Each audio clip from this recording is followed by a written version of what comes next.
Welcome students. Today we will learn about inside our earth. In this chapter we will learn about the layers of earth, rocks and minerals, types of rock and about rock cycle. So at first we will learn about the layers of earth.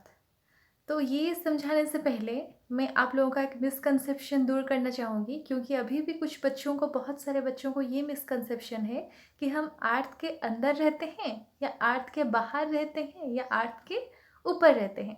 तो यहाँ पे मैं बताना चाहती हूँ कि हम अर्थ के अंदर नहीं रहते हैं, हम अर्थ के ऊपर ही रहते हैं। तो अगर हम ऊपर रहते हैं तो अर्थ के अंदर एक्चुअली क्या है, अर्थ किन किन चीज़ों से बना है, तो उसके बारे में हम ये चैप्टर में पूरा पढ़ेंगे। तो यहाँ पे हमारा पहला है लेयर्स ऑफ अर्थ। जैसे कि आप सबने प्याज देखा होगा, प्याज का जैसे बहुत सारे लेयर होते हैं, एक लेयर के बाद और एक लेयर, उसके बाद और एक लेयर, ऐसे जैसे लेयर के बाद लेयर निकलता है, वैसे ही हमारा जो अर्थ है, अर्थ का भी कुछ लेयर्स हैं। इसका टोटल 3 लेयर्स है, और एक लेयर के बाद और एक लेयर, एक लेयर के बाद और एक लेयर, ऐसे लेयर है। तो टोटल हमारा अर्थ के 3 लेयर्स हैं, जिसको कि हम बोलते हैं क्रस्ट, जो कि अपर मोस्ट लेयर है, देन है मेंटल, जो कि मिडिल लेयर है, देन है कोर, जो कि इनर मोस्ट लेयर है अर्थ सरफेस का। तो पहले हम यहाँ पे आप लोग पिक्चर्स में देख सकते हैं कि जो पूरा येलो पोर्शन है और जो पूरा ब्राइट कलर में है, पूरा इंटीरियर में, वो है कोर। देन जो ऑरेंज कलर का है वो है मेंटल। देन उसका जो पूरा अपर मोस्ट लेयर है वो है क्रस्ट। तो फर्स्ट हम पढ़ेंगे क्रस्ट के बारे में। तो क्रस्ट क्या है, ये सबसे जो अपर मोस्ट लेयर है अर्थ सरफेस का, जो अपर मोस्ट लेयर है उसको हम बोलते हैं क्रस्ट, और ये सबसे थिनेस्ट लेयर है अर्थ सरफेस का, मतलब सबसे पतला लेयर है ये अर्थ सरफेस का। और अगर हम कॉन्टिनेंटल मास के बारे में बात करें, मतलब अगर कॉन्टिनेंट के बारे में बात करें, तो कॉन्टिनेंट में ये 30 किलोमीटर तक रहता है, और ओशन फ्लोर में ये 5 किलोमीटर तक रहता है। और जो कॉन्टिनेंटल क्रस्ट है ये मेनली सियल से बना हुआ रहता है। सियल मतलब यहाँ पे सिलिका एंड एल्यूमिना।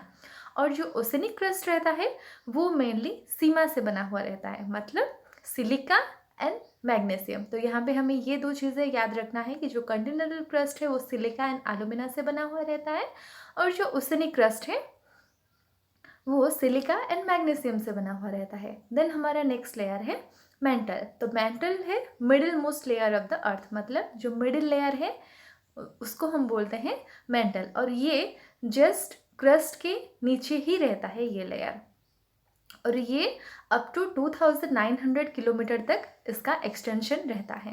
देन हमारा है नेक्स्ट लेयर है कोर, जो कि सबसे इनर मोस्ट लेयर है, और इसका रेडियस है 3500 किलोमीटर, और ये नॉर्मली निकल एंड फेरस, जिसको कि हम आयरन बोलते हैं, आयरन एंड निकल से बना हुआ रहता है।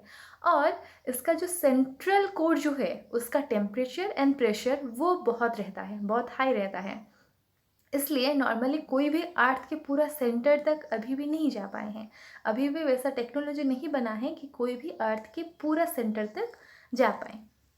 देन हमारा नेक्स्ट कॉन्सेप्ट है रॉक्स एंड मिनरल्स। हमने तो पढ़ा कि हाँ अर्थ का लेयर के बारे में, लेकिन अभी हम पढ़ेंगे कि अर्थ कौन सी चीज़ों से बना हुआ है।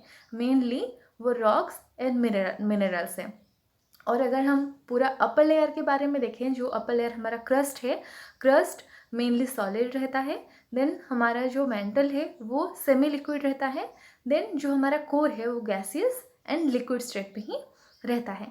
तो पहले हम पढ़ेंगे रॉक के बारे में। तो ये रॉक के बारे में पढ़ने से पहले हमें ये जानना है कि जो अर्थ का क्रस्ट है वो मेनली रॉक से ही, बहुत सारे रॉक से ही वो बना हुआ है। तो रॉक क्या है? रॉक मतलब any natural mass of mineral matter that makes up the earth crust is called a rock. मतलब कोई भी मिनरल का जो नेचुरल मास जिससे कि हमारा अर्थ का क्रस्ट बना हुआ है उसको हम बोलते हैं रॉक। तो रॉक का डिफरेंट कलर हो सकता है, डिफरेंट साइज हो सकता है, डिफरेंट टेक्सचर भी हो सकता है, और ये जो रॉक्स है ये डिफरेंट मिनरल से बना हुआ रहता है। तो मिनरल क्या है? तो मिनरल एक नेचुरल ऑकरिंग सब्सटेंस है जिसका कि एक सर्टेन फिजिकल प्रॉपर्टी रहता है और एक डेफिनेट केमिकल कंपोजिशन रहता है। मतलब अगर हम कोल, जिस इसका एग्जांपल है कोल, पेट्रोलियम, आयरन, गोल्ड एक्सेट्रा। तो अगर हम इसका अगर कोल को देखें तो कोल का एक फिजिकल प्रॉपर्टी है, उसका कुछ फिजिकल प्रॉपर्टी अलग सा है जो कि उसे आयरन, गोल्ड सबसे अलग करता है, और उसका केमिकल कंपोजिशन भी ये सब बाकी चीज़ों से अलग है। देन हम पढ़ेंगे टाइप्स ऑफ रॉक के बारे में। तो हमारा नॉर्मली 3 टाइप का रॉक रहते हैं, एक है इग्नियस रॉक, सेकेंड है सेडिमेंटरी रॉक एंड थर्ड है मेटामॉर्फिक रॉक।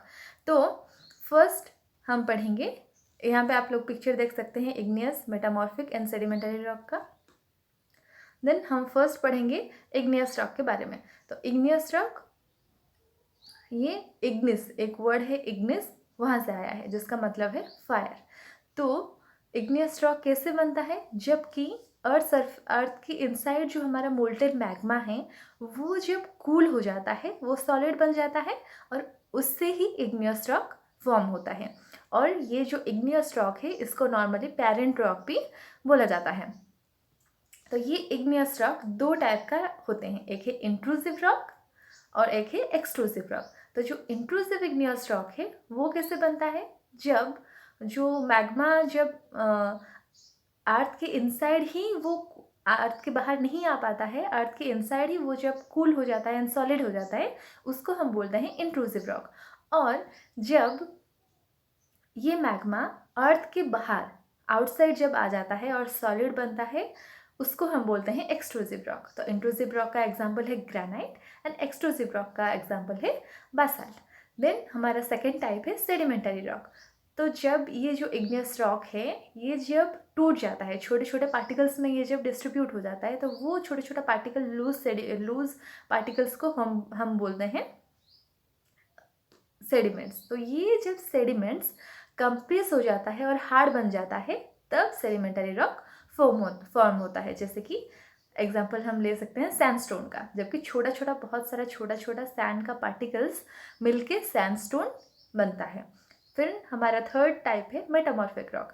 मेटामॉर्फिक रॉक जब कैसे बनता है, जबकि इग्नियस एंड सेडिमेंटरी रॉक को बहुत हीट एंड प्रेशर का सामना करना पड़ता है, वो मेटामॉर्फिक रॉक में कन्वर्ट हो जाता है। जबकि उन्हें बहुत हीट एंड प्रेशर मिलता है तब वो मेटामॉर्फिक रॉक बन जाता है। जैसे कि अगर हम एग्जांपल ले क्ले का, तो क्ले को जब बहुत हीट एंड प्रेशर दिया जाएगा तो वो स्लेट बन जाएगा।